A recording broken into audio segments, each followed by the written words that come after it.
6వ అధ్యాయాన్ని మనం చూసినప్పుడు చాలా విషయాలు యేసుప్రభువు వారు ఈ అధ్యాయంలో మనకి చెప్పడం జరిగింది. ఈ అధ్యాయము 34 వచనాలు కలిగి ఉంటా ఉంది. 34 వచనాలు.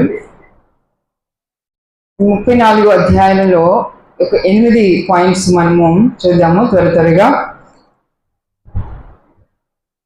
చదువుకుందాం. మొదటి 2 వచనాలు. మనుషులకు కనబడవలనని వారి ఎదుట మీ నీతి కార్యము చేయకుండా జాగ్రత్త పడుడి. లేని ఎడల పరలోకమందున్న మీ తండ్రి యొద్ద మీరు ఫలము పొందరు. యేసుప్రభువు వారు కొండ మీద ఆయన ప్రసంగం చేస్తూ జనసమూహాలకి అదే రీతిగా శిష్యులకు అనేకమైనటువంటి విషయాలు ప్రభువు బోధించారు. పరలోక రాజ్య సంబంధమైనటువంటి అనేకమైనటువంటి విషయాలు బోధించారు. యేసుప్రభువు వారు ఆయన పరలోకము నుండి భూమి మీదకు ఆయన దిగి వచ్చారు. మానవునిగా ఆయన ఈ లోకంలో జీవించారు. కాబట్టి మనము ఈ భూమి మీద దేవుని ద్వారా సృజించబడినటువంటి మనము, ఈ భూమి మనకు శాశ్వతము కాదు. ఈ భూమి నిత్యము ఉండదు. నిత్యము ఉండేది పరలోకము.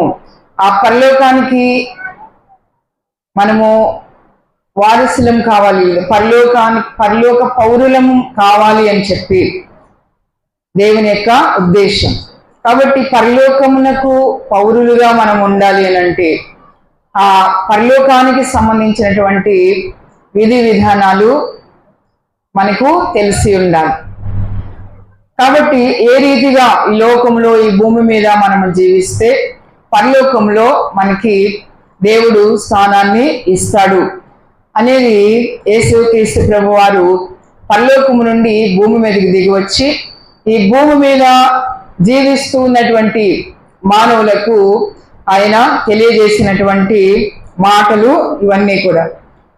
కాబట్టి అనేకమైనటువంటి విషయాలు ప్రభు ఇక్కడ బోధించినట్లుగా మనము చూస్తా ఉన్నాం. మానవులు నీతి కార్యాలు చేస్తూ ఉంటారు, మంచి కార్యాలు చేస్తూ ఉంటారు, లేదా దాన ధర్మాలు చేస్తూ ఉంటారు. అయితే మనం చేసేటువంటి మంచి కార్యాలు లేదా నీతి కార్యాలు ఇవన్నీ కూడా ఏ ఉద్దేశముతో మనము చేస్తూ ఉన్నాము, ఎలాంటి హృదయముతో మనము చేసేటువంటి మంచి పనులు, మంచి నీతి కార్యాలు ఎలాంటి ఉద్దేశంతో మనము చేస్తా ఉన్నాము అనే దానిని మనము ఒకసారి దృష్టి పెట్టాలి అనేటువంటిది యేసుక్రీస్తు ప్రభువారి యొక్క ఉద్దేశం. కాబట్టి మనము నీతి కార్యములు చేయడము, దాన ధర్మాలు చేయడము, ఈ లోకంలో మంచి చేయడము మంచిదే, కానీ ఎలాంటి ఉద్దేశంతో చేస్తా ఉన్నాం.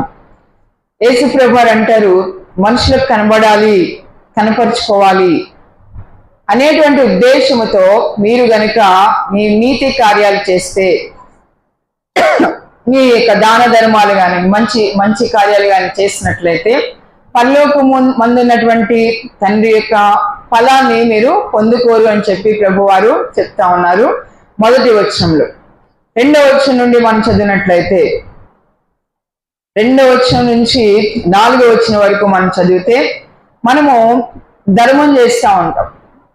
మన యొక్క తోటి వారికి, ఆపదలు ఉన్న వారికి, లేదా ఎవరైనా దీనులకు, దరిద్రులకు, అక్కర్లో ఉన్న వారికి మనము ధర్మం చేస్తూ ఉంటాం. ఆ ధర్మము ఏ రీతిగా మనము చెయ్యాలి అనేటువంటి విషయము 2వ వచనం నుంచి 4వ వచనం వరకు మనకి యేసుప్రభువు వారు తెలియజేస్తా ఉన్నారు. అది మొదటి పాయింట్. 2వ పాయింట్ ఏంటి అంటే 5వ వచనం నుండి 8వ వచనం వరకు మనం చూసినట్లయితే ఏ రీతిగా మనం ప్రార్థన చేయాలి, ఈ భూమి మీద మనం జీవిస్తున్నప్పుడు ఏ రీతిగా ప్రార్థన చేయాలి, ఎవరికి ప్రార్థన చేయాలి, ప్రార్థన గురించినటువంటి కొన్ని విషయాలు ప్రభువు బోధించారు 2వ పాయింట్లో.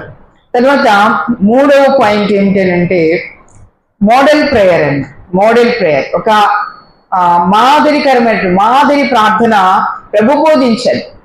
అంటే ఎగ్జాక్ట్గా ఇలాగే ప్రార్థన చేయాలి అని చెప్పలేదు, కానీ దీనిని ఈ ప్రార్థనను బేస్ చేసుకొని ఈ ప్రార్థనను పునాదిగా చేసుకొని మనము ప్రార్థన చేయాలి దేవునికి అని చెప్పి ప్రార్థన నేర్పించారు.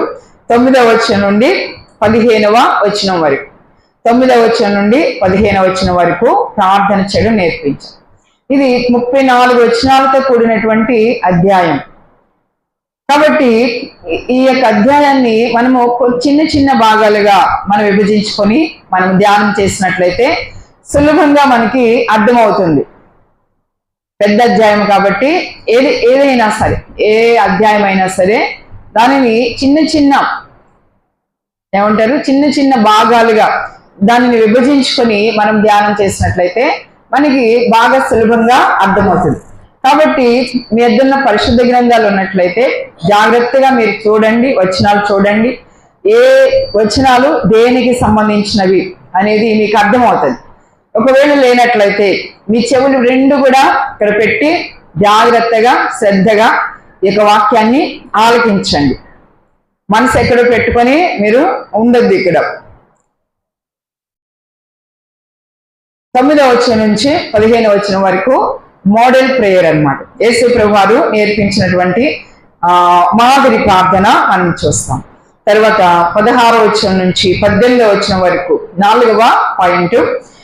16వ వచనం నుంచి 18వ వచనం వరకు ఉపవాసం ఏ విధంగా చేయాలి, ఏ విధముగా మనం ఉపవాసము చేస్తే మన ఉపవాసము అంగీకరించబడుతుంది, దేవుడు మనకి ప్రతిఫలం ఇస్తాడు అనేటువంటి విషయాలు మనము చూడొచ్చు. తర్వాత మనం చూసినట్లే 19వ వచనం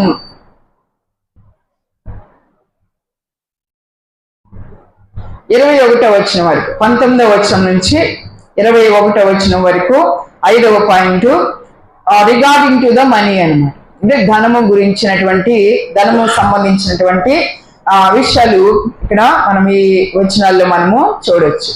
తర్వాత 6వ పాయింట్ ఏమిటి అని అంటే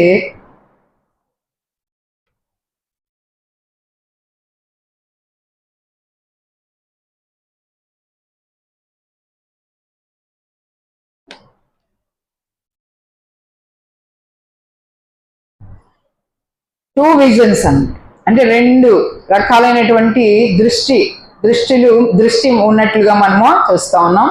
తర్వాత 7వ పాయింట్లో మనం చూసినట్లయితే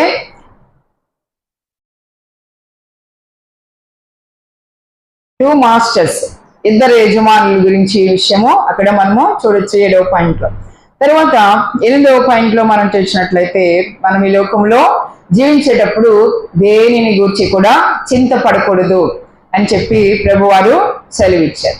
కాబట్టి దేని గురించి చింతపడకూడదు, ఏ రీతిగా మనము దేవుణ్ణి ఆశ్రయించాలి, దేవునిపై ఆధారపడాలి అనేటువంటి విషయాలు 8వ పాయింట్లో మనకి 25వ వచనం నుంచి 34వ వచనం వరకు యేసు ప్రభువారు తెలియజేశారు.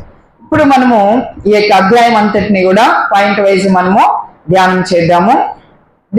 అక్కడ మనం చూసినట్లయితే ఒక మూడు ప్రాముఖ్యమైన విషయాలు మనం చూస్తా ఉన్నాము. మొదటి వచనం నుంచి 18వ వచనం వరకు మొదటి వచనం నుంచి 18వ వచనం వరకు 3 ప్రాముఖ్యమైనటువంటి విషయాలు మనకు కనిపిస్తాయి. యేసు ప్రభువారు మనకు నేర్పించినటువంటి 3 రకాలైనటువంటి ఆత్మీయ క్రమశిక్షణ కలిగినటువంటి అంశాలు మనం చూడొచ్చు. 3 విధాలైనటువంటి ఆత్మీయంగా ఏ రీతిగా క్రమశిక్షణ కలిగి మనము జీవించాలి.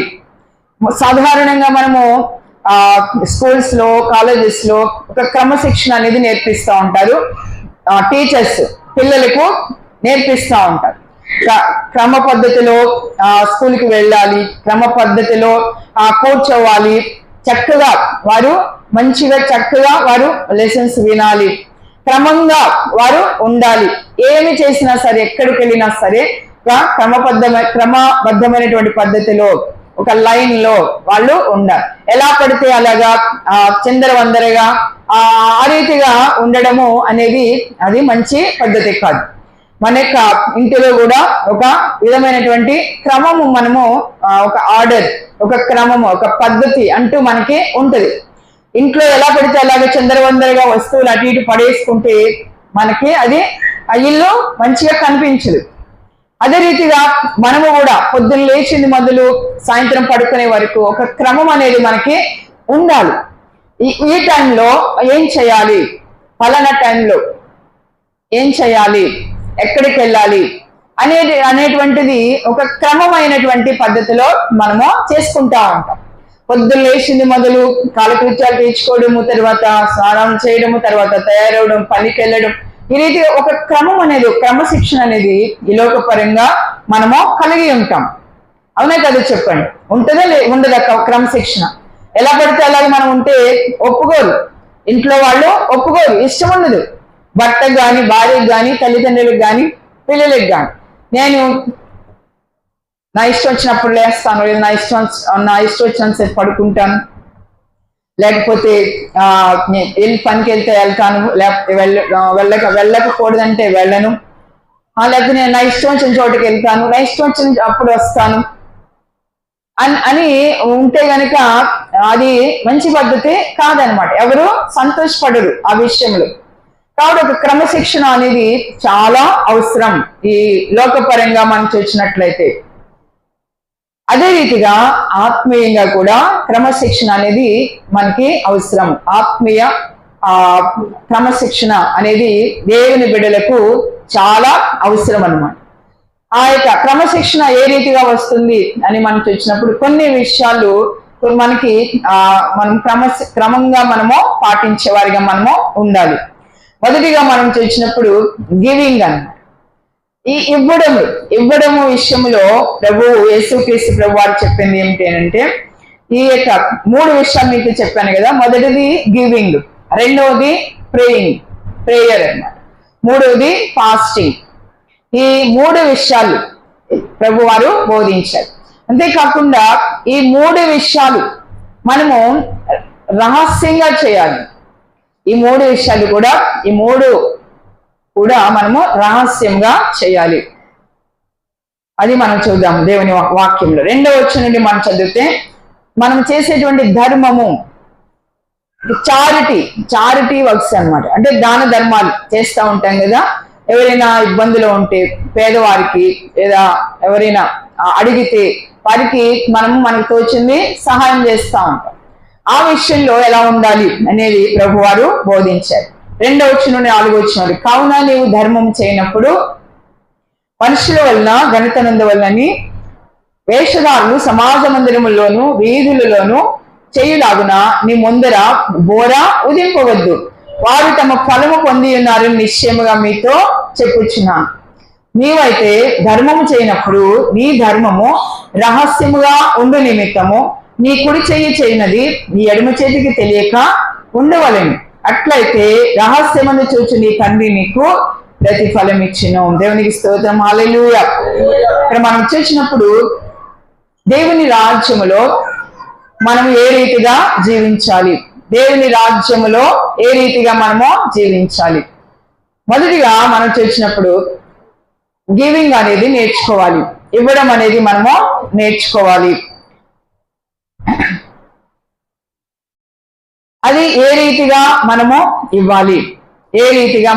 ఇవ్వాలి, మనము ధర్మము చేసేటప్పుడు మనం ఏ రీతిగా చేయాలంట, మనుషులకు కనబడేటువంటి రీతిగా మనము ఎంత గొప్పగా మనము దానం చేస్తా ఉన్నాము, లేదా ధర్మం చేస్తా ఉన్నాము అని చెప్పి పేరు కొరకు, కీర్తి ప్రతిష్టల కొరకు, లేదా మెప్పు కొరకు మనము ధర్మము చేయకూడదు.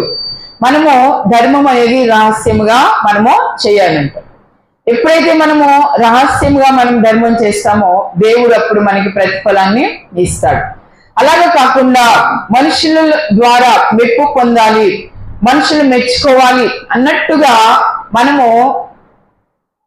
ఇచ్చినట్లయితే, లేదా ధర్మం చేసినట్లయితే, దానము చేసినట్లయితే మనము మనుషుల ద్వారానే మెప్పు పొందుకుంటాం తప్ప దేవుడు మనకి ప్రతిఫలము దేవుని ద్వారా మనము పొందుకోము అని చెప్పి ప్రభువారు సెలవిస్తా ఉన్నారు. కాబట్టి రహస్యముగా చేసినట్లయితే దానిని దేవుడు చూస్తాడు. చాలా మంది అనుకుంటారు, నేను చేసేది ఎవరికి తెలియదు కదా, అందుకని తెలిసే విధంగా చేసినట్లయితే అప్పుడు బాగుంటుంది అని చెప్పి అనుకుంటా. అంటే లేకపోతే ఇంకా ఏమనుకుంటానంటే నేను చేసేది రహస్యంగా చేస్తే దేవుడు చూడేమో, దేవుడు నాకు ప్రతిఫలం ఇవ్వడేమో అని చెప్పి చాలా మంది తలుస్తా ఉంటారు. రహస్యంగా చేసినదే దేవుడు చూస్తాడంట. దేవుడు పరలోకముందున్నటువంటి పరమ తండ్రి మనకి రహస్యముగా మనము చేస్తేనే దేవుడు మనకి ప్రతిఫలము ఇస్తాడంట. అదే యేసుక్రీస్తు ప్రభువారు చెప్తున్నారు.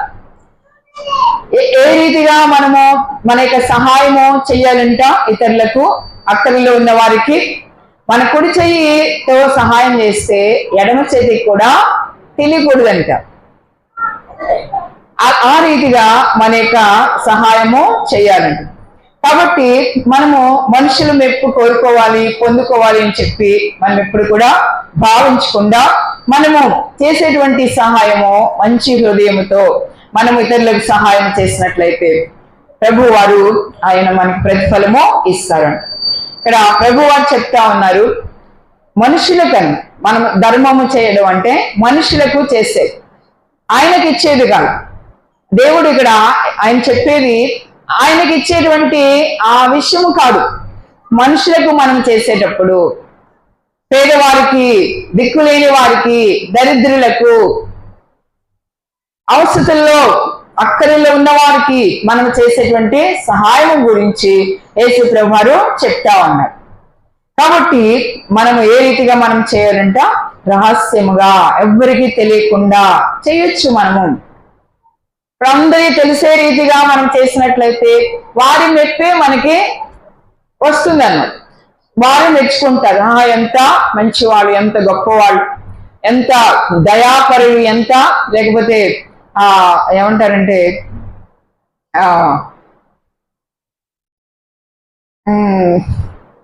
ఎంత దాతృత్వము కలిగి ఇస్తా ఉన్నారు అని చెప్పి మనుషులు మెచ్చుకుంటే మనకి ప్రతిఫలము దేవుని నుండి రాదు అని చెప్పి జ్ఞాపకము చేసుకొని మనము దేవుని ద్వారా ప్రతిఫలము పొందుకునే వారిగా మనము ఉండాలి.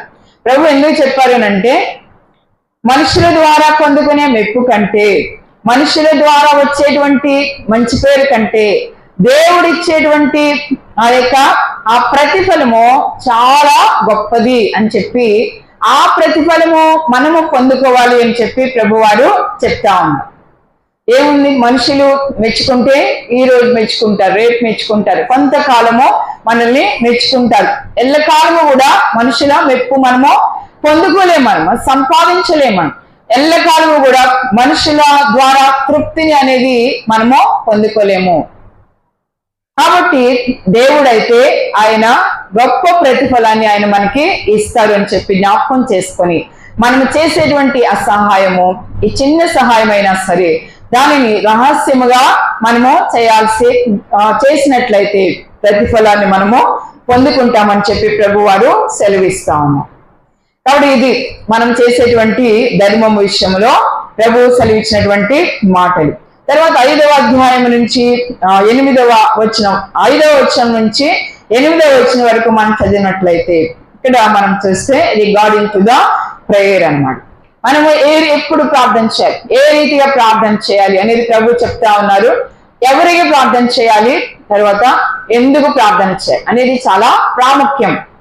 నువ్వు ఎంతసేపు ప్రార్థన చేస్తా ఉన్నావు, నువ్వు ఎంత దీర్ఘంగా ప్రార్థన చేస్తా ఉన్నావు అనేది ఇక్కడ ప్రాముఖ్యము కాదు, కానీ ఎవరికి ప్రార్థన చేస్తా ఉన్నావు, ఎందుకు ప్రార్థన చేస్తావు, to whom and why you are praying, to whom you are praying, ఎవరికి ప్రార్థన చేస్తా ఉన్నా, ఎందుకు ప్రార్థన చేస్తా, రెండు ప్రాముఖ్యం. నువ్వు ఎంతసేపు ప్రార్థన చేస్తావు, ఒక 5 నిమిషాలు చేస్తున్నావా, గంట చేస్తున్నావా, 2 గంటలు చేస్తున్నావా, లేదా రోజంతా చేస్తున్నావా, అది ప్రాముఖ్యము కాదు. కాబట్టి ఇక్కడ ప్రభు అంటున్నారు, మనం చదువుకుందాం 5వ వచనం నుంచి 8వ వచనం వరకు. మరియు మీరు ప్రార్థన చేయనప్పుడు వేషధారుల వలె ఉండవద్దు, మనుషులకు కనబడవలని సమాజ మందిరములలోను వీధుల మూలలలోనూ నిలిచి ప్రార్థన చేయటం వారికి ఇష్టము. వారు తమ ఫలము పొంది ఉన్నారు నిశ్చయముగా మీతో చెప్పుచున్నాను. నీవు ప్రార్థన చేయనప్పుడు నీ గదిలోనికి వెళ్ళి తలుపు వేసి రహస్యమందున నీ తండ్రికి ప్రార్థన చేయి. అప్పుడు రహస్యమందు చూచు నీ తండ్రి నీకు ప్రతిఫలం ఇచ్చును. మరియు మీరు ప్రార్థన చేయనప్పుడు అన్యజనుల వలె వ్యర్థమైన మాటలు చింపవద్దు. విస్తరించి మాట్లాడట వలన తమ మనవి వినబడినని వారు తలంచుచున్నారు. మీరు వారి వలె ఉండకుడి. మీరు మీ తండ్రిని అడుగుకు మునిపే మీకు అక్కడగా ఉన్నవేవో ఆయనకు తెలియను. ఏ రీతిగా ఎలాగ ప్రార్థన చేయాలి అనేది ప్రభు వారు మనకి బోధిస్తా ఉన్నారు. ఎలాగ ప్రార్థన చేయకూడదు, ఎలాగ ప్రార్థన చేయాలి, ఎలాగ ప్రార్థన చేయకూడదు. పైన మనం చూసినప్పుడు ఏ రీతిగా ఇవ్వాలి, ఏ రీతిగా ఇవ్వకూడదు, ఏ రీతిగా పైన ధర్మం చేసేటప్పుడు ఏ రీతిగా ఇవ్వాలి అనేది ప్రభు చెప్పారు. రహస్యమందు ఇవ్వాలి, మనుషులకు కనబడవాలని మనము ఇవ్వకూడదు. తర్వాత వేషధారుల్లాగా లేకపోతే వేషధారుల్లాగా మనము ధర్మము చేయకూడదు. వేషధారులు ఏం చేస్తారంట, సమాజ మందిరాల్లో అక్కడ ఇక్కడ కనబడాలని చెప్పి వారు చేసేటువంటి ధర్మాన్ని అందరికి కనబడే రీతిగా గొప్పగా వారు సహాయం చేస్తారంట వేషధారులు. తర్వాత ఇంకా కిందికి మనం చదివితే ఎలాగ ప్రార్థన చేయాలి, ఎలాగ ప్రార్థన చేయకూడదు అనేటువంటి 2 విషయాలు మనము చూస్తాం. ఈ అధ్యాయంలో ఒక చక్కటి విషయాన్ని గమనించవచ్చు. రెండు విషయాలు మనము చూడొచ్చు అనమాట. రెండు విషయాలు, ఎలాగ ధర్మం చేయాలి, ఎలాగ ధర్మమో చేయకూడదు. తర్వాత ఎలాగ ప్రార్థన చేయాలి, ఎలాగా ప్రార్థన చేయకూడదు అనేటువంటి విషయాలు చూస్తా ఉన్నాం. ఇక్కడ మనం చదివినప్పుడు యేసు ప్రభు వారు అంటున్నారు ఎలాగ ప్రార్థన చేయకూడదు అని చెప్తున్నారు. వేషధారుల వలె ఉండొద్దు అంట. మనం ప్రార్థన చేసేటప్పుడు వేషధారుల వలె ఉండొద్దు. వేషధారులు అంటే ఎవరు? యాక్టర్స్, యాక్ట్ చేస్తూ ఉంటారు, యాక్టర్స్ అనమాట వేషధారులు. వేషం ఒకటి ఉంటుంది, మనిషి ఒకటి అనమాట. మనిషే కానీ వేరు వేరు వేషాలు వేసుకొని యాక్టింగ్ చేస్తూ ఉంటారు కదా. నాటకాల్లో కానీ సినిమాల్లో కానీ మనము చూస్తూ ఉంటాం కదా. ఒకే మనిషి వేరే వేషం వేసుకొని ఆ నాటకాలు లేదా సినిమాల్లో చేస్తూ ఉంటారు అనమాట. కాబట్టి ఆ రీతిగా మనం వేషధారులాగా మనము ప్రార్థన చేయకూడదు. హృదయంలో ఒకటి ఉంటే ఒకటి ప్రార్థన చేయడము, ఆ రీతిగా మనము చేయకూడదు. అందుకే ప్రభు అంటున్నారు మీరు ప్రార్థన చేయనప్పుడు వేషధారుల వలె ఉండొద్దు. మనుషులకు కనబడాలి అని ప్రార్థన చేయొద్దు. మనుషులకు కనబడాలని ప్రార్థన చేయ. ఆ రోజుల్లో యేసుక్రీస్తు ప్రభు వారు జీవించినటువంటి ఆ కాలములు యూదులు వారు ప్రార్థన చేస్తూ ఉండేవారు. రెండు చోట్ల వారు ప్రార్థన చేస్తూ ఉంటారు. ఒకటి సమాజ మందిరంలో ప్రార్థన చేస్తూ ఉండేవారు, పబ్లిక్ ప్రేయర్స్ అన్నారు. పబ్లిక్ ప్రేయర్స్ సమాజ మందిరాలలో నిలిచి వారు ప్రార్థన చేస్తూ ఉండేవారు యూదులు. తర్వాత రెండోది కొన్ని నియామక కాలాల్లో, కొన్ని అపాయింటెడ్ టైమ్స్ లో వారు నిలిచి వీధులలో వారు ప్రార్థనలు చేస్తూ ఉండేవారు. ఆ రీతిగా 2 రకాలుగా వారు ప్రార్థన చేస్తూ ఉండేవారు. తర్వాత యూదులు 3 సమయాలలో 3 రకాలైన సమయాల్లో వారు ప్రార్థనలు చేసేవారు. ఉదయము 9 గంటలకి, మధ్యాహ్నము 12 గంటలకి, సాయంత్రము 3 గంటలకి. ఈ రీతిగా వారి యొక్క ప్రార్థన సమయాలు ఉంటా ఉండేవి.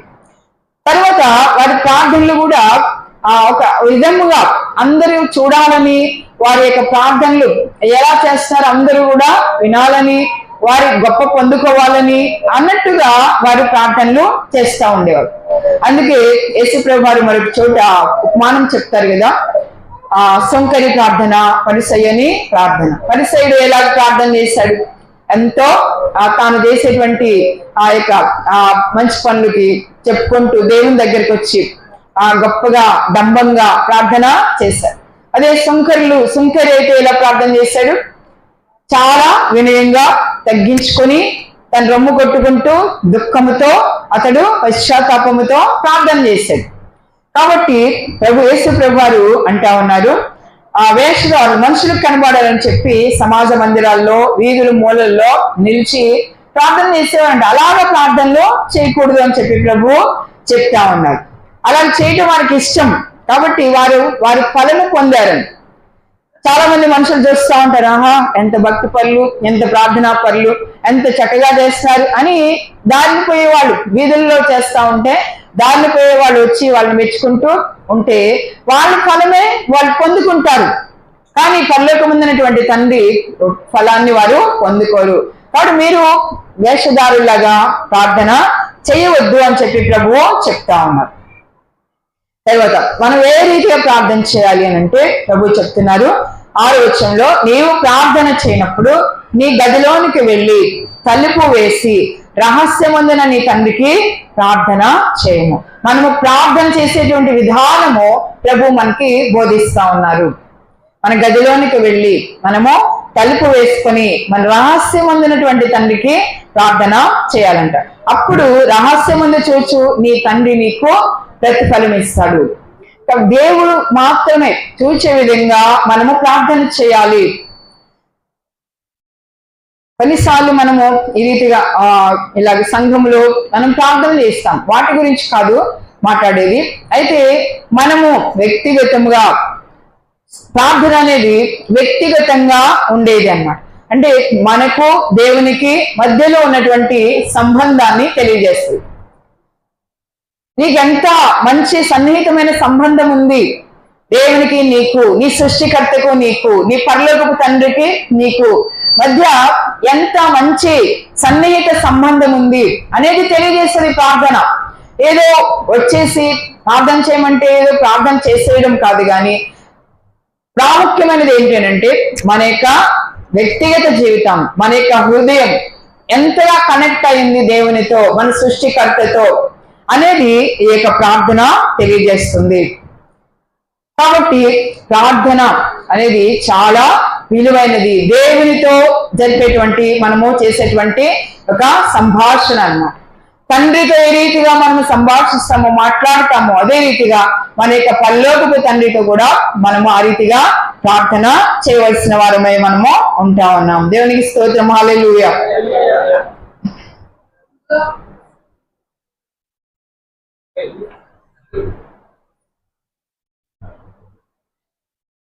తరువాత మనం చదువుదాం.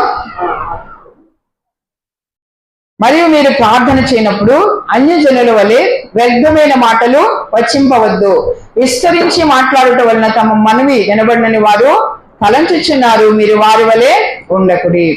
కాబట్టి మనం అన్యజనుల్లాగా మనము విస్తరించి మనము ప్రార్థన చేయకూడదు.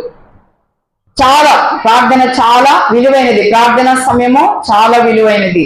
కాబట్టి మనము ఆ విషయాలన్నీ కూడా మనము ఎక్కువగా మనం విస్తరించి పదే పదే చేసిందే చేయడము ఆ రీతిగా మనము ప్రార్థన అవసరం లేదు, అలా చేయనవసరం లేదు.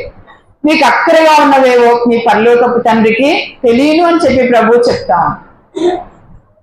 కాబట్టి దేవుని దగ్గర మనము ప్రార్థన చేసేటప్పుడు విస్తరించి మనము ప్రార్థన చేయను. విస్తరించి అంటే మనం ఎక్కువసేపు చేయకూడదు అండి అని మీరు అనొచ్చు. ఎక్కువసేపు ఆ సమయం గురించి కాదు, కానీ చేసిందే చేయడము, లేకపోతే ఈ లోకాభిరామాయణం అంతా ప్రార్థనలు పెట్టడము ఆ రీతిగా మనము చేయకూడదు.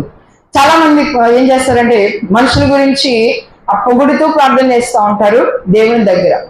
ఆ రీతిగా కూడా చేయకూడదు.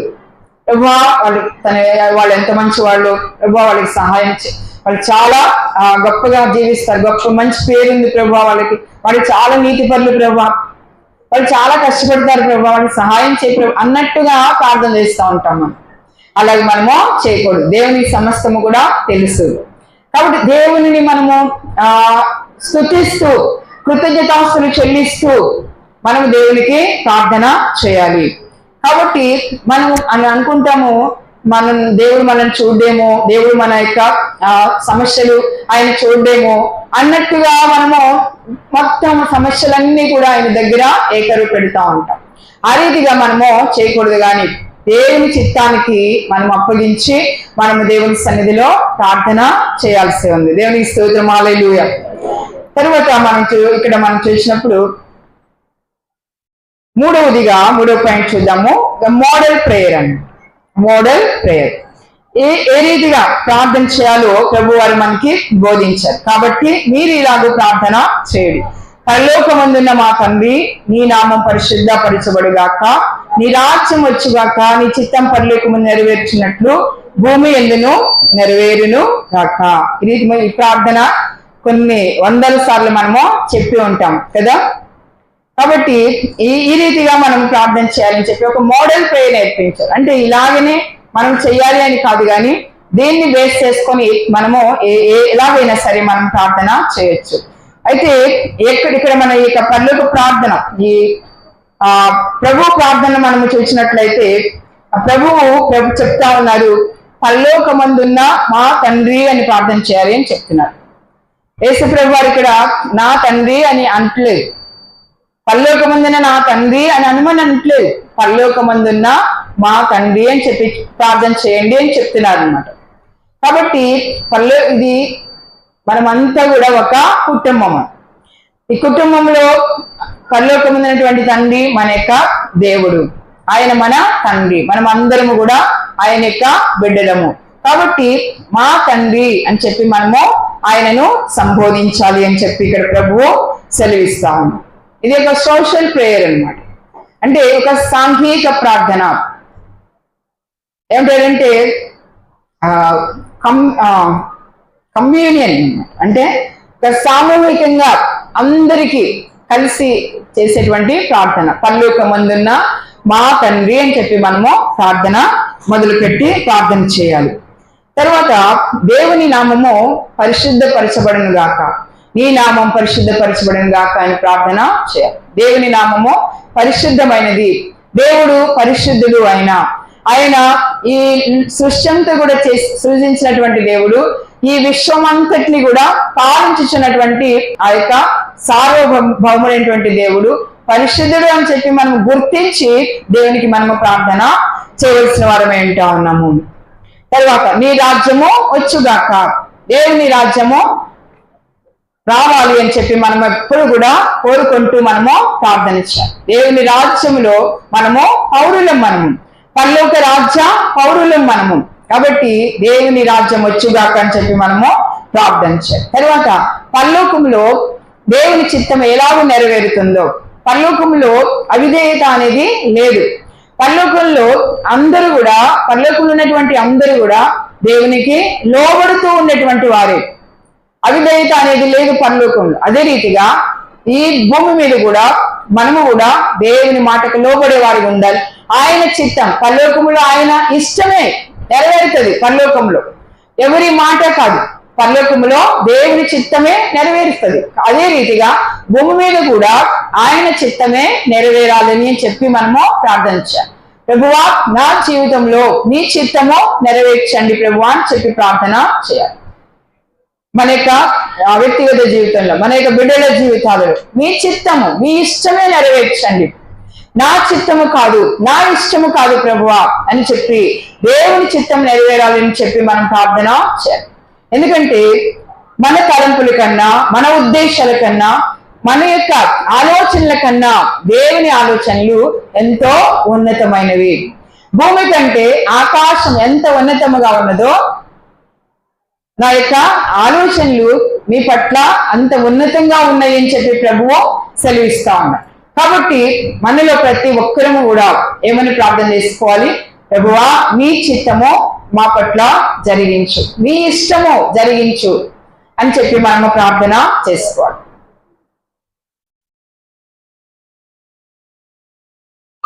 ప్రార్థన అనేది మన యొక్క అక్కరలు మనము అడగడానికి ఉపయోగపడేది తప్ప మన యొక్క అత్యాశ లేదా మన దురాశ నెరవేర్చుకోవడానికి అది మనము ఉపయోగించుకోకూడదు. చాలా మంది వారికి ఉన్నదానితో ఉన్నప్పుడు కూడా ఉన్నా సరే వారికి ఉన్నదానితో సంతృప్తి చెందకుండా వారు ఇంకా కావాలి అని చెప్పి ఇంకా ప్రార్థన చేస్తూ ఉంటారు, ఇంకా ఏడుస్తూ ఉంటారు. ఆ రీతిగా మనము చేయకూడదు. మనకి ఏది అక్కడిగా ఉన్నదో మనకి తెలుసు. కాబట్టి మన అక్కరల కొరకు మనం దేవునికి ప్రార్థన చేయాలి తప్ప నాట్ ఫర్ అవర్ గ్రీడ్ అన్నమాట. Prayer for hour need, not for hour greed. అంటే మన దురాశలు మనం ఇంకా ఇంకా అధికముగా సంపాదించుకోవడానికి, ఇంకా ఇంకా ఎక్కువగా దాచిపెట్టుకోవడానికి, అదే ఒక ఇల్లు సరిపోక రెండు మూడు ఇల్లులు కావాలని, లేకపోతే కొంచెం ఉన్న ధనము సరిపోక ఇంకా అధికమైన ధనము కావాలి అన్నట్టుగా మనం దేవుని దగ్గర ప్రార్థన చేయకూడదు. దురాశలకు పోయి మనము, అత్యాశలకు పోయి మనము దేవుని దగ్గర అడగకూడదు అని చెప్పి ప్రార్థన ద్వారా మనము చూస్తా ఉన్నాం.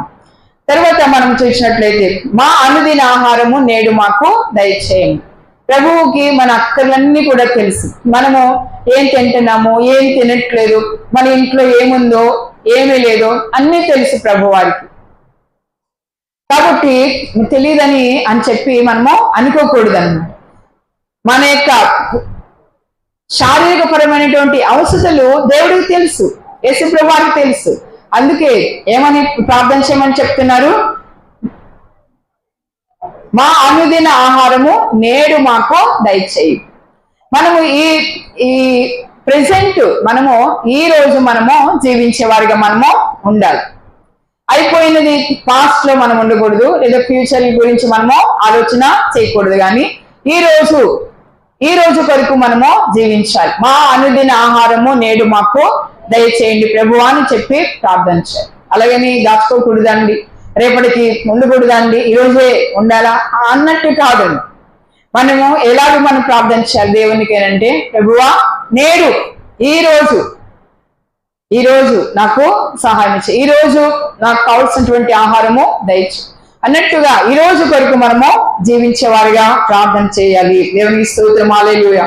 తర్వాత కిందికి మనం చదివినట్లయితే మనము క్షమాపణ గురించి ప్రభువారు మనకి బోధిస్తా ఉన్నారు. ఫర్గివింగ్, క్షమాపణ. మన యొక్క పాపములను మనం ఒప్పుకున్నప్పుడు దేవుడు మన పాపములను ఆయన క్షమిస్తా ఉన్నాడు.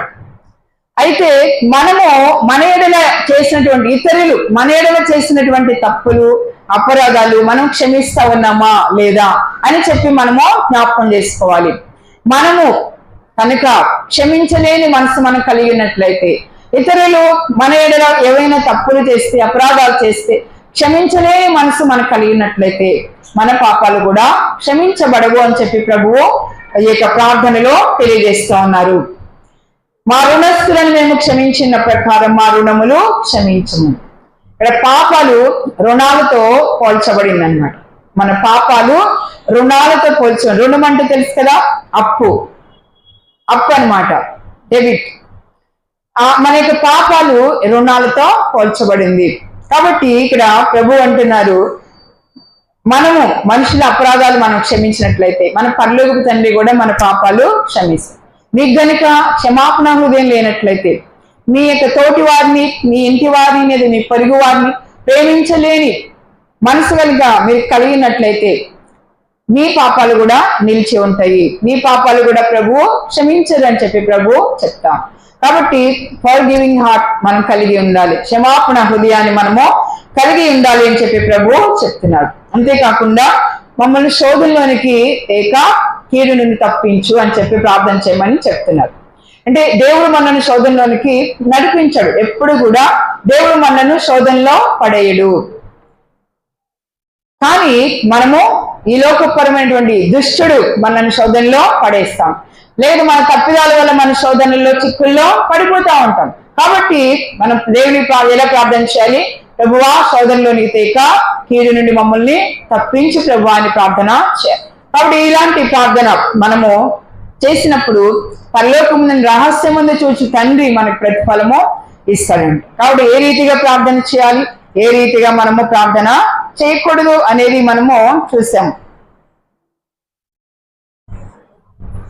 2వ వచనం నుండి 4వ వచనం వరకేమో మనము wrong kind of giving and the right kind of giving, అంటే ఏ రీతిగా మనము ధర్మం చేయాలి, ఏ రీతిగా మనము ధర్మం ఏ రీతిగా చేయకూడదు అనేటువంటి విషయాలు చూసాము. 5, 6 వచనాల్లో మనము wrong kind of prayer and right kind of prayer అన్నమాట. ఎలా ప్రార్థన చేయాలి, ఏ రీతిగా మనం ప్రార్థన చేయకూడదు అనేటువంటి విషయాలు మనము చూస్తాం. తర్వాత పరలోక ప్రార్థన గురించి మనము చూస్తాము. ఇప్పుడు 16వ వచనం నుంచి 18వ వచనం వరకు ఉపవాసము గురించి మనము చూద్దాం. ఏ రీతిగా ఉపవాసం మనము చేయాలి అనేది ప్రభు మనకి బోధిస్తా ఉన్నారు. ఉపవాసం చేయడము ఇష్టమే, మనకి ఇష్టమేనా? ఉపవాసం చేయడం ఇష్టమేనా? అయితే ఎలాగో మనం ఉపవాసం చేస్తా ఉన్నాము, మనము ఏ రీతిగా ఉపవాసము చేయకూడదు అనేది మనము చూద్దాం. చదువుకుందాం 16వ వచనం నుండి 18వ వచనం. మీరు ఉపవాసం చేయనప్పుడు వేషధారుల వలె దుఃఖముఖులే ఉండకుడి. తాము ఉపవాసం చేసినట్టు మనుషులకు కనబడవలని వారు తమ ముఖములను వికారము చేసుకుందరు. వారు తమ ఫలము పొంది ఉన్నారు నిశ్చయముగా మీతో చెప్పుచున్నాను. ఉపవాసం చేయుచున్నట్టు మనుషులకు కనబడవలని కాక రహస్యమందున నీ తండ్రికే కనబడవలని నీవు ఉపవాసము చేయనప్పుడు నీ తల అంటుకొని నీ ముఖము కడుగుకొను. అప్పుడు రహస్యమును చూచున్న నీ తండ్రి నీకు ప్రతిఫలం ఇచ్చును. మనం ఉపవాసము చేసేటప్పుడు ఏ రీతిగా చేయాలి, ఏ రీతిగా చేయకూడదు అని ప్రభు చెప్తున్నారంటే, వేషధారులాగా చేయకూడదు. వారంట దుఃఖముఖులుగా వారు ఉంటారంట. మొహం అంతా ఉపవాసం చేస్తున్నట్టు పక్కన ఉన్న వాళ్ళకి తెలియాలి అన్నట్టుగా వారు ఉపవాసము చేస్తారంట వేషధారులు కొంతమంది. కాబట్టి మనుషులకు కనబడాలి అని చెప్పి మనం ఉపవాసము చేయకూడదు. మనం ఉపవాసం ఉన్నాము అనే విషయము ఎవరికి తెలియకూడదండి, ఎవరికి తెలియకూడదు, మనకు దేవుడికి. కాబట్టి ఇది కూడా రహస్యముగా చేయాలి. ఒకటి ధర్మము రహస్యంగా చేయాలి. నీవు ఏది ఇవ్వాలనుకుంటున్నావో, ఏది సహాయం చేయాలనుకుంటున్నావో అది ఇతరులకు తెలియకుండా నీవు దేవునికి మాత్రమే తెలిసేటట్టుగా రహస్యముగా ఇవ్వాలి. ధర్మం, సహాయం. రెండవది ప్రార్థన, రహస్యముగా ప్రార్థన చేయాలి. రహస్యముగా మనము దేవునికి ప్రార్థన చేయాలి. తర్వాత మూడవది ఉపవాసము కూడా రహస్యముగా చేయాలి. మనకు దేవునికే తెలియాలి, మన పక్క వాళ్ళకి కూడా తెలియకూడదు మనం ఉపవాసం ఉంటున్నట్టు. మనం చాలాసార్లు చెప్పుకుంటా ఉంటాం, ఉపవాసం అడుగుతా ఉంటారు, చెప్తా ఉంటాం కదా, ఉపవాసం ఉన్నారా అంటే ఉన్నామంటాం. లేకపోతే కొన్నిసార్లు వాళ్ళకి తెలియదేమో అన్నట్టుగా మనమే ఉపవాసం ఉన్నట్టుగా ఇంటిస్తూ ఉంటాం. అలాగా మనము చేయకూడదని ప్రభు వారు చెప్తా ఉన్నారు.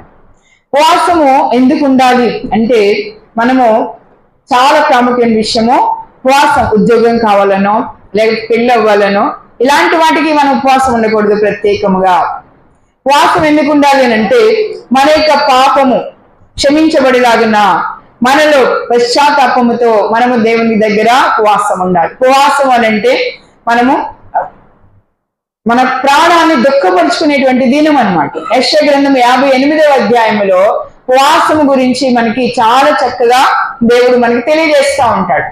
ఉపవాసం అంటే ఎలాగ ఉండాలి, ఏ రీతిగా ఉపవాసం చేయాలో యెషయా గ్రంథము 58వ అధ్యాయం తెలిస్తే మనకి బాగా అర్థమవుతుంది అన్నమాట. చక్కటి కరెక్ట్ అయినటువంటి ఉపవాసం. How to fast in the right way. సరి అయినటువంటి ఉపవాసము ఏదో అక్కడ మనకి భక్తుడైనటువంటి యెషయా మనకి తెలియజేస్తా ఉంటాడు, దేవుడు మనకి తెలియజేస్తా ఉన్నాడు.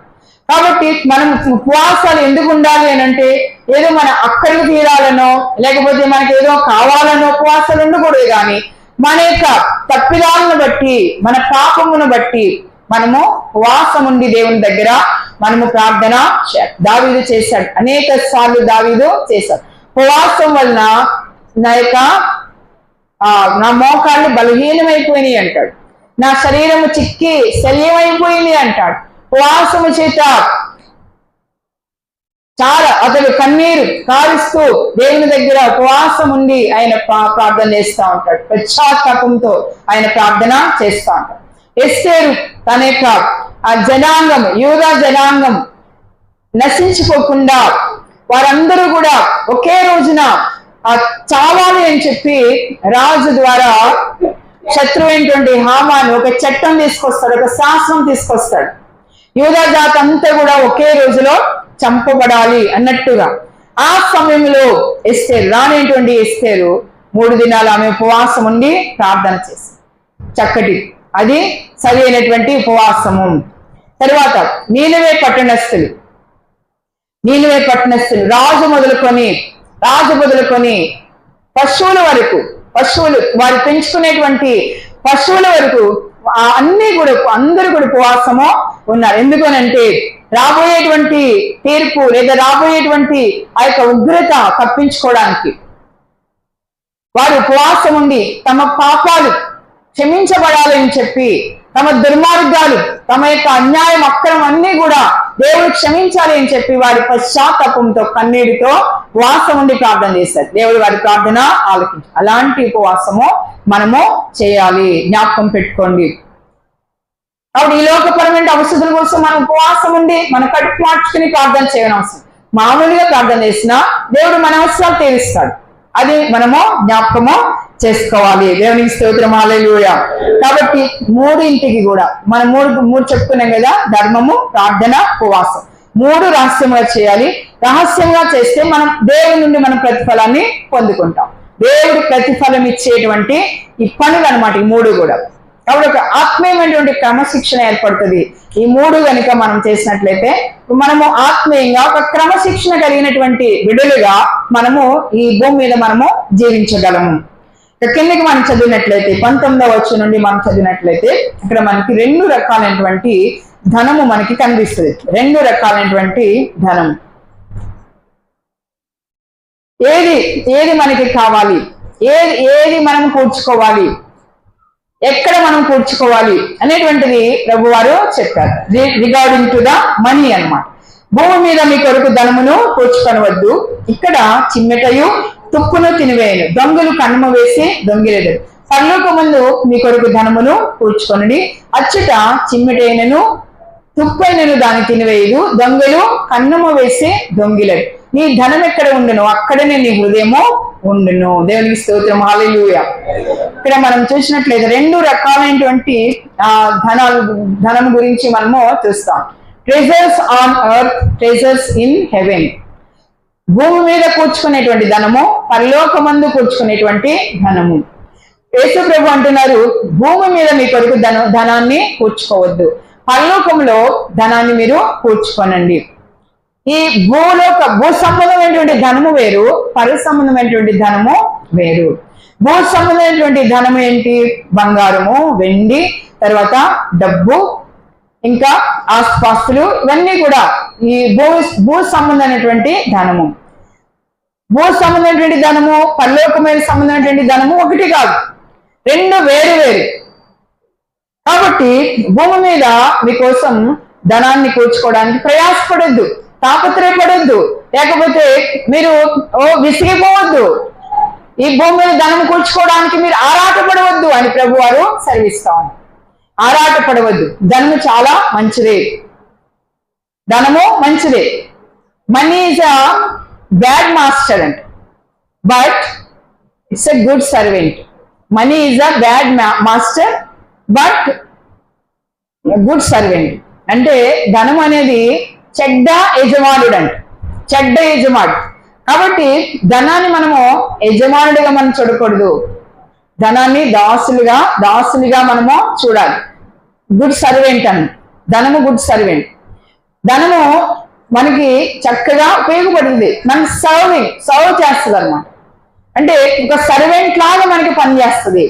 కాబట్టి ధనాన్ని ఇక్కడ నెత్తి మీద పెట్టుకుని పూజించకూడదు, దాన్ని సర్వెంట్ లాగా మనం వాడుకోవాలి. ధనాన్ని యజమాని లాగా మన నెత్తిన పెట్టుకోకూడదు, నెత్తినెక్కించుకోకూడదు, దాన్ని పూజించకూడదు, అంతగా విలువ ఇవ్వకూడదు. అయితే దేనికి విలువ ఇవ్వాలి అంటే పరలోకంలో మనం ధనము కూర్చుకోవాలి. పరలోకంలో ధనము కూర్చుకోవడం అంటే ఏంటి?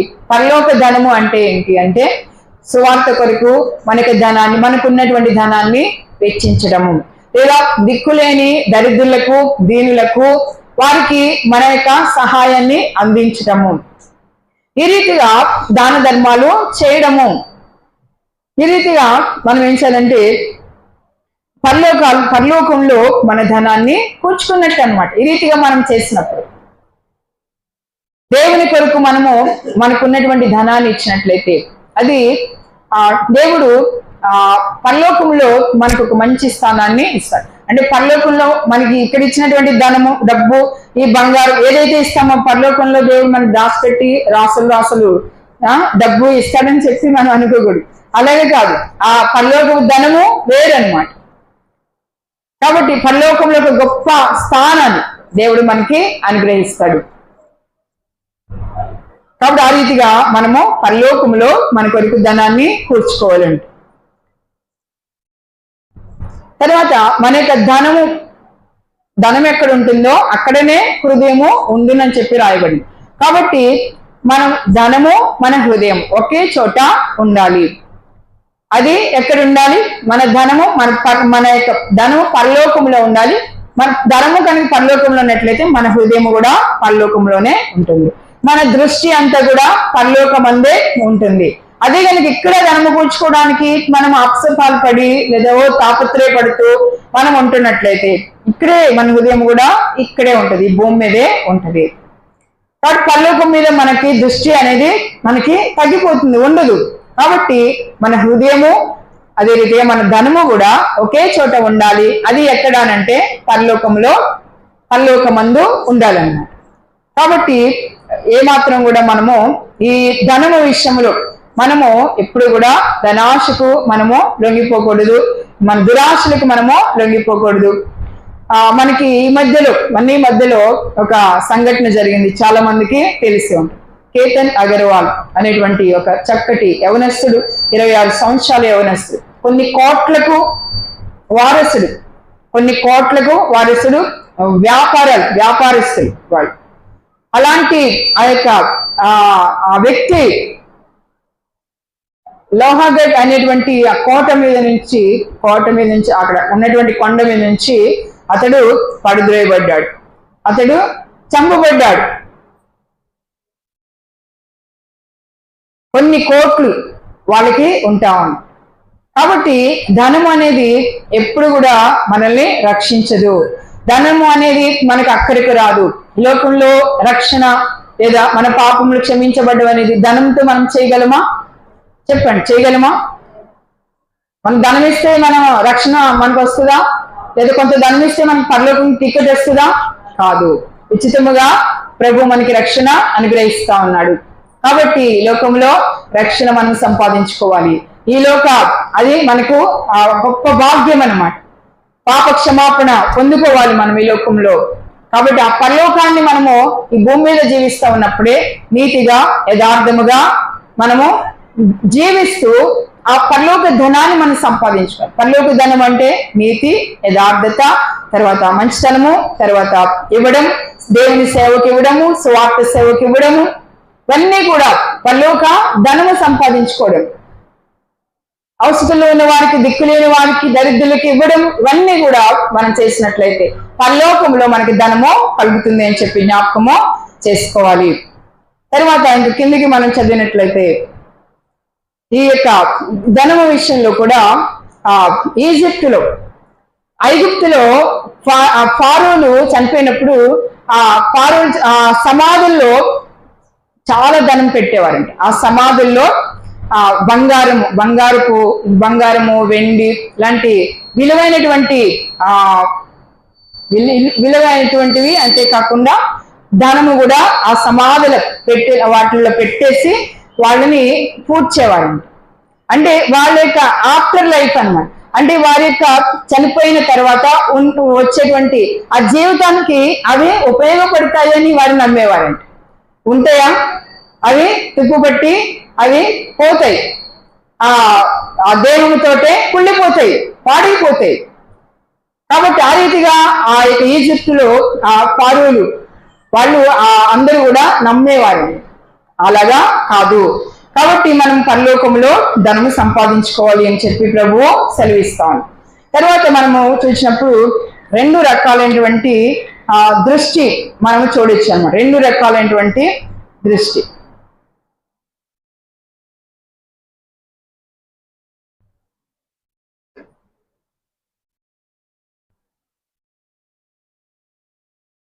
ఇరవై 22వ వచనం, దేహమునకు దీపము కన్నే గనుక నీ కన్ను తేటగా ఉండే నెల నీ దేహం అంతయు వెలుగుమయమై ఉండును. 2 రకాల దృష్టి మనం చూస్తాం. ఒకటి మంచి దృష్టి, రెండోది చెడు దృష్టి. మన దేహానికి దీపము మన కన్ను అంటారు. అంటే మన దేహం అంతా కూడా పనిచేయాలి అంటే, మన దేహం అంతా కూడా వెలుగు కావాలి అంటే కంటి ద్వారానే వెలుగు అనేది మన దేహానికి వస్తుందన్న. మన కన్ను ద్వారానే లోపలికి మన దేహంలోనికి వెలుగు అనేది వస్తుంది. అదే ఇక్కడ యేసుప్రభు వారు చెప్తున్నారు. కాబట్టి మన కన్ను చెడకుండా మనం చూసుకోవాలి. నీ కన్ను చెడినదైతే నీ దేహం అంతయో చీకటిమయమై ఉండును. నీలోనున్న వెలుగు చీకటి అయి ఉండే ఎడల ఆ చీకటి ఎంతో గొప్పది ప్రభు వారు చెప్తున్నారు. కాబట్టి మన కంటిని, మన దృష్టిని జాగ్రత్తగా మనము కాపాడుకోవాలి. దేన్ని చూస్తా ఉన్నాం, దేనిపైన మన దృష్టి ఉంటా ఉంది? ఈ లోకంలో లోకధనం మీద, ఈ లోకంలో ఉన్నటువంటి మనుషుల మీద మన యొక్క దృష్టి ఉందా, లేదా దేవుని మీద మన యొక్క దృష్టి ఉందా? దేవునిపైన మనం ఆధారపడుతున్నామా, ఈ లోకంలో మనుషుల మీద ఆధారపడుతా ఉన్నామా అనేది మనము జాగ్రత్తగా మనం ఆలోచన చేసుకోవాలి. కాబట్టి మన యొక్క కన్ను, మన యొక్క దృష్టి ఎలాగా ఉంది అనేది మనము చూసుకోవాలి. దేవునికి స్తోత్రమాలేదు. తర్వాత మనం ఇంకా కిందకి చదివినట్లయితే 24వ వచనంలో, ఎవడును ఇద్దరు యజమానులకు దాసుడిగా ఉండనేరడు. అతడు ఒకరిని ద్వేషించి ఒకరిని ప్రేమించును, లేదా ఒకరిని పక్షముగా ఉండి ఒకరిని తృణీకరించును. మీరు దేవునికి స్త్రీకి దాసులుగా ఉండనేరరు. 2 మాస్టర్స్. ఇందుకు చెప్పుకోండి 2 విజన్స్. ఇప్పుడు 2 మాస్టర్స్ ఏం లేదు, కూర్చోండి.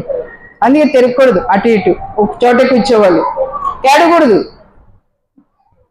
2 మాస్టర్స్, ఇద్దరు యజమానులు మనకు కనిపిస్తా ఉన్నారు. ఎవరనంటే ఒకటి దేవుడు, రెండోది ధనము, సంపద లేదా సిరి అన్నమాట. ఒకటి దాసుడు. ఒక దాసుడు ఇద్దరు యజమానులను సంతోషపెట్టలేడంట. ఒకరిని ప్రేమిస్తాడు, మరొకరిని అంతగా ప్రేమించాడు, పట్టించుకోడు. ఒకరిని మాత్రమే లక్ష్యం చేస్తాడు ఒక దాసుడు. కాబట్టి మీరు కూడా ఎలా ఉండాలంట, మనము ఇద్దరు యజమానులకు దాసులుగా ఉండకూడదు. అనగా అటు దేవుణ్ణి అటు ధనాన్ని కూడా ప్రేమించే వారిగా మనం ఉండకూడదు. దేవుణ్ణి మనం ప్రేమించే వారిగా ఉండాలి, ధనాన్ని ఉపయోగించుకునే వారిగా మనము ఉండాలి. ధనాన్ని మనం ప్రేమించకూడదు, దాన్ని నెత్తిన పెట్టుకొని మనం ఆరాధించకూడదు, పూజించకూడదు. కాబట్టి దేవుణ్ణి మనము ప్రేమించే వారిగా ఉండాలి. ధనం ఇచ్చేది దేవుడే, ఆ విషయం మనం జ్ఞాపకం పెట్టుకోవాలి. ధనం ఇచ్చేది దేవుడే. లేదు నా సొంత చేతుల కష్టార్జితం నాది అనే మాట మనకి రాకూడదు. ధనము మనది కాదు, దేవుడు ఇస్తేనే మనం పొందుకుంటా ఉన్నాము. ఈ ధనం అనేది ప్రపంచంలో తిరుగుతా ఉంటది అనమాట. ఒకరి చేతి నుండి మరో చేతికి, మరొక చేతి నుండి మరొక చేతికి సర్క్యులేట్ అవుతా ఉంటది అనమాట. చాలా మంది ఏం చేస్తా ఉంటారు, ధనాన్ని ఒక చోటనే ఉంచేసుకుంటాం. అందుకే చాలా మంది ధనవంతులు, ధనం అనేది కొంతమంది ధనవంతుల దగ్గరే బాగా ఏమంటారంటే అది నిలిచిపోయి ఉంటది అన్నమాట. అందరికీ అందదు, వాళ్ళే ఎక్కువ సంపాదించుకొని ఉంటా ఉంటారు ధనవంతులు. అలాగా కాదు, ధనము దేవుడిచ్చేది. కాబట్టి ఆ యొక్క ధనం అనేది చేతులు మారుతా ఉండాలి. ఒక చోటే నిలిచిపోయి ఉండకూడదు. బైబిల్లో ధనవంతుడు ఉన్నాడు, యేసుప్రభు వారు చెప్పిన ఉపమానములు. ధనవంతుడు ఉన్నాడు, చాలా సంపాదించేస్తాడంట, చాలా పండిపోయింది, పంట చాలా పండిపోయింది. అందుకని ఏమనుకుంటా ఉన్నాడు, ఉన్న కొట్లు పడగొట్టేసి ఇంకా కొత్త గోడౌన్స్ నిర్మించి ఆ గోడౌన్స్ అంతా కూడా నింపేసుకుంటాను నా ధాన్యాన్ని. నా ప్రాణమా, చాలా సంవత్సరాలకి నీకు సిద్ధపరచబడింది ఈ యొక్క ఆహారం, తిను తాగు సుఖించు అని చెప్తా ఉన్నాడు. దేవుడు అన్నాడు, పిచ్చివాడా, వెరివాడా, ఈ రోజు రాత్రే నువ్వు నీ ప్రాణాన్ని నేను అడుగుతా ఉన్నాను అంటున్నాడు దేవుడు. కాబట్టి మన ప్రాణానికి గ్యారెంటీ లేదు. కాబట్టి మనము ధనాన్ని ఉపయోగించుకునే వారికి ఉండాలి. మనం అదే రీతిగా ధనాన్ని సర్క్యులేట్ అయ్యేలాగా మనము చేసుకోవాలి. కాబట్టి ఒక చోటే నిలిచి ఉండకూడదు. తర్వాత మనం చూసినప్పుడు ఇంకా కిందికి మనం చదివినప్పుడు 25వ వచనం నుంచి మనం చదివినట్లయితే 25వ వచనం నుంచి 8వ పాయింట్ ఇది.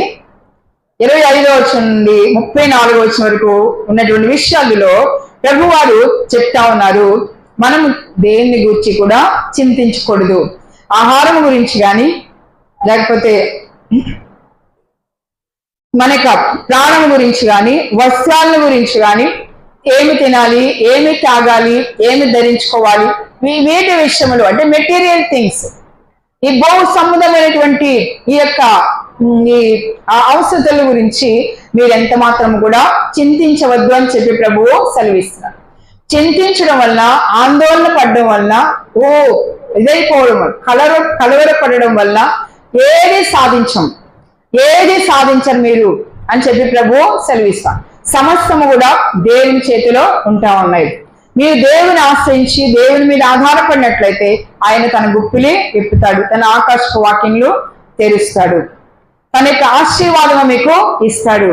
అంతేగాని దాని గురించి, దీని గురించి, తినేదాని గురించి, తాగేదాని గురించి, ధరించుకునే దాని గురించి ఎంత మాత్రం కూడా మీరు వాటి మీద దృష్టి పెట్టొద్దు, వాటి మీద ఆధారపడొద్దు, వాటి గురించి ఎంత మాత్రం కూడా చింతించవద్దు అని ప్రభు సెలవిస్తాం. ఆకాశ పక్షుల్ని ఉదాహరణగా చెప్పారు. తర్వాత అడవి పువ్వులని ఉదాహరణగా చెప్పారు. అడవి గడ్డిని ఉదాహరణగా చెప్పారు ప్రభు. ఆకాశ పక్షులు దేవుడు పోషిస్తా ఉన్నాడు. అడవి పువ్వులు దేవుడు అలంకరిస్తా ఉన్నాడు. దేవుడు వాటిని పుష్పింపజేస్తా ఉన్నాడు, దేవుడు అలంకరింపజేస్తా ఉన్నాడు. తర్వాత అడవి గడ్డి దేవుడు అలంకరిస్తా ఉన్నాడు. ఏది మనము చేయడం లేదు, మన చేతుల్లో ఏది కూడా లేదు.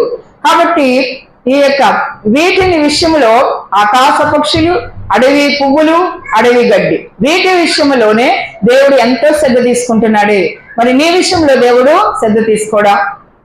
నీ విషయంలో కూడా దేవుడు శ్రద్ధ తీసుకుంటా ఉన్నాడు. వాటికంటే విలువైనటువంటి వారము మనము అని చెప్పి ప్రభు జ్ఞాపకం చేస్తా ఉన్నాడు. వాటినే నేను పోషిస్తా ఉన్నాను, అవి ఎంతో అల్పమైనవి అయినప్పటికీ మీరు ఎంతో విలువైన వారు నాకు. కాబట్టి మీ విషయంలో నేను ఇంకా ఎంతో శ్రద్ధ తీసుకుంటా ఉన్నాను. కాబట్టి ఎందుకు మీరు చింతిస్తా ఉన్నారు? ఎందుకు మీరు ఆందోళన పడుతా ఉన్నారు? ఎందుకు మీరు బాధపడుతా ఉన్నారు?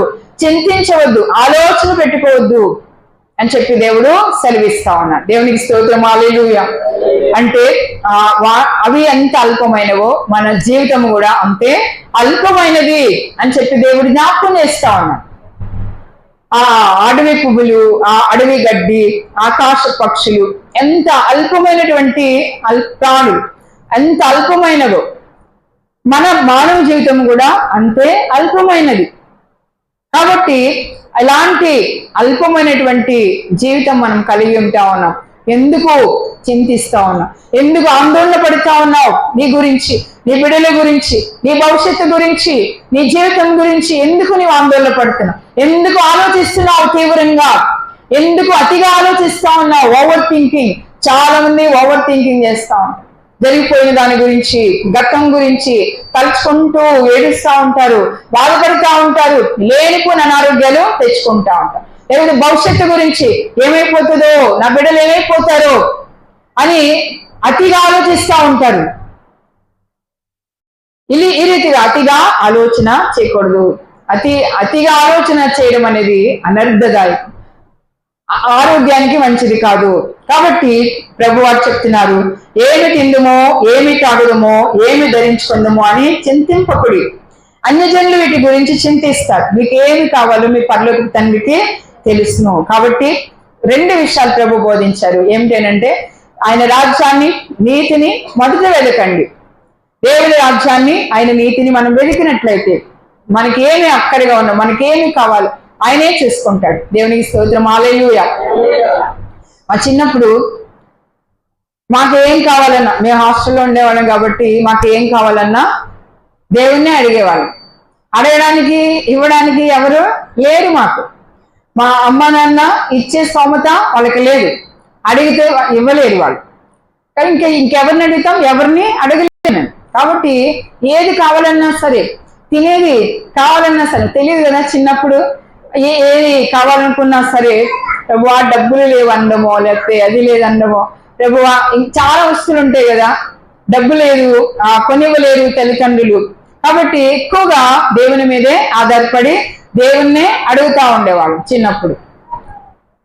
తర్వాత ఈ కాలంలో మా పిల్లలు దేవుణ్ణి అడగరు, మమ్మల్ని అడుగుతారు. ఎందుకంటే మేము ఇవ్వగలిగినటువంటి వారు. వాళ్ళు అడిగినప్పుడు మేము ఇవ్వగలిగినటువంటి స్తోమత కలిగినటువంటి వారు కాబట్టి మమ్మల్ని అడుగుతారు. దేవుణ్ణి అడగాల్సిన ఆవశ్యకత వాళ్ళకి లేదు. ప్రభా ఇది లేదు అదేదని అడిగిన వాడు దేవుణ్ణి అడుగురు, డైరెక్ట్ గా వాడు మమ్మల్ని అడుగుతారు. ఇప్పటికీ మేము దేవుణ్ణి అడుగుతా ఉంటాం, ఎందుకంటే మన యొక్క సోర్స్ అంతా కూడా దేవుని నుండే రావాలి. కాబట్టి అది ఈ తరము పిల్లలు తెలుసుకోవాలి.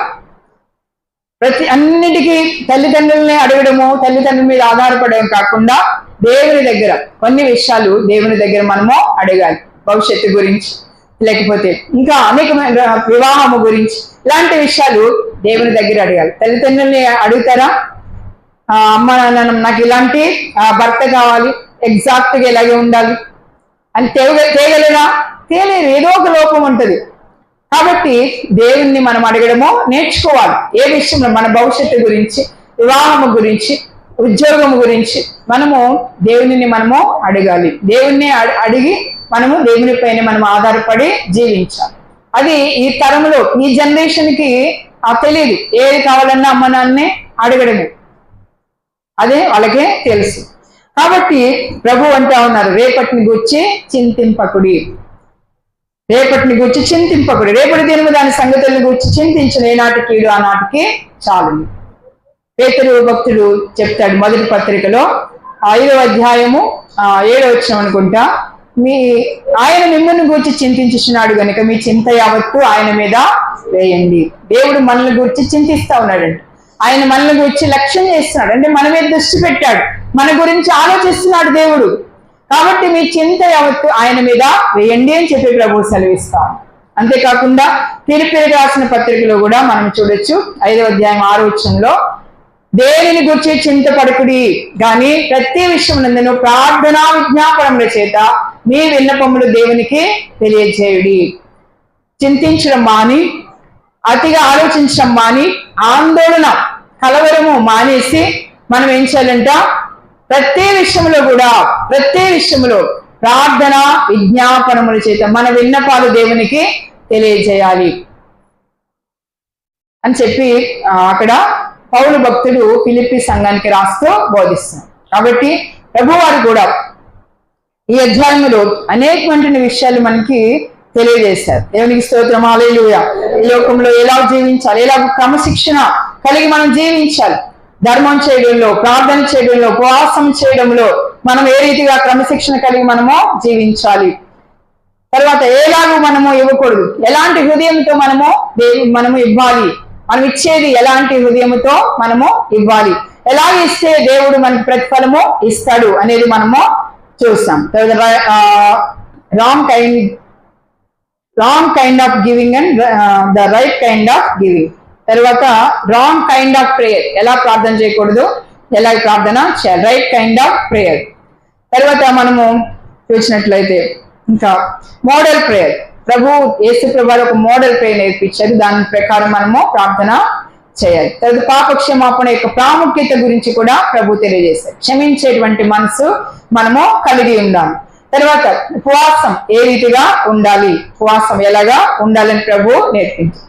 తర్వాత 2 రకాలైనటువంటి ధనాలు, పరలోక సంబంధమైనటువంటి ధనము, భూ సంబంధమైనటువంటి ధనము. ఎలాంటి ధనాన్ని నీవు సమకూర్చుకుంటా ఉన్నావు, ఒకసారి ఆలోచన చేసుకోవాలి. తర్వాత మనం చూసినప్పుడు 2 విజన్స్, ఎలాంటి దృష్టి ఉంది నీకు, నీ దేని మీద దృష్టి ఉంటా ఉంది, పరలోకంలో పర సంబంధమైనటువంటి దృష్టి కలిగి ఉన్నావా, ఈ ఇహ సంబంధమైనటువంటి దృష్టి కలిగి ఉన్నావా, ఒకసారి ఆలోచన చేసుకో. తర్వాత 2 మాస్టర్స్, 2 మాస్టర్స్, 2 యజమాని, ధనం ఒకటి, దేవుడు ఒకటి. ధనమా దేవుడా, దేన్ని నీవు ఎక్కువగా ప్రేమిస్తున్నావు, దేన్ని ఎక్కువగా నీవు ప్రేమిస్తా ఉన్నావు, ఇష్టపడుతా ఉన్నావు, ఒకసారి ఆలోచన చేసుకోవాలి. తర్వాత చివరిగా 2 విషయాలు ప్రభు బోధించారు. దేవుని రాజ్యాన్ని, ఆయన నీతిని మనం మొదట వెతికినట్లయితే మనకున్న ఈ ఇహపరమైనటువంటి, అంటే ఈ లోక సంబంధమైన అవసరాలన్నీ కూడా దేవుడు తీరుస్తాడు. కాబట్టి ఆ రీతిగా మనము యేసు ప్రభు వారు చెప్పినటువంటి బోధ ప్రకారం, ఆయన యొక్క వాక్యం ప్రకారం మనం జీవిద్దాము. దేవుని యొక్క ఆశీర్వాదాలు మనం మెండుగా పొందుకుందాం. చిన్న ప్రార్థన చేసుకుందాం. అందరూ తల వంచండి. పరిశుద్ధుడా, ప్రేమ గల్లి తండ్రి, దయగల దేవా, పరిశుద్ధమైన నామానికి వందనాలు చెల్లిస్తాను. మా దేవా, మీ స్తోత్రములు ఇంతవరకు తండ్రి నాయన. ప్రభువా, మీరు మాకు అనేకమైన విషయాలు మీరు మాకు బోధించారు. ప్రభువా, విన్న వాక్యము తండ్రి మేము నాయన మర్చిపోకుండా, ప్రభు విడిచిపెట్టకుండా తండ్రి వాక్య ప్రకారం జీవించే భాగ్యం మాకు అందరికీ కూడా దయచేయమని ప్రార్థిస్తాము. ప్రభువా, పరమ తండ్రి నాయన నిరంతర ఫలము మాకు దయచేయండి. నాయన వచ్చిన బిడ్డలందరినీ కూడా పేరు పేరున మీరు ఆశీర్వదించండి, సంఘములు దీవించండి, మేలుతో నింపండి. ప్రభు మీరే మహిమ ఘనత ప్రభావములు పొందుకోమని మా కొరకు త్వరలో రాని నజరేయునేసే నామములు ప్రార్థన చేసి వేడుకొంచు నామ పరమ తండ్రి, ఆమేన్. సమయంలో మనం దేవునికి కానుకలను సమర్పించాలి.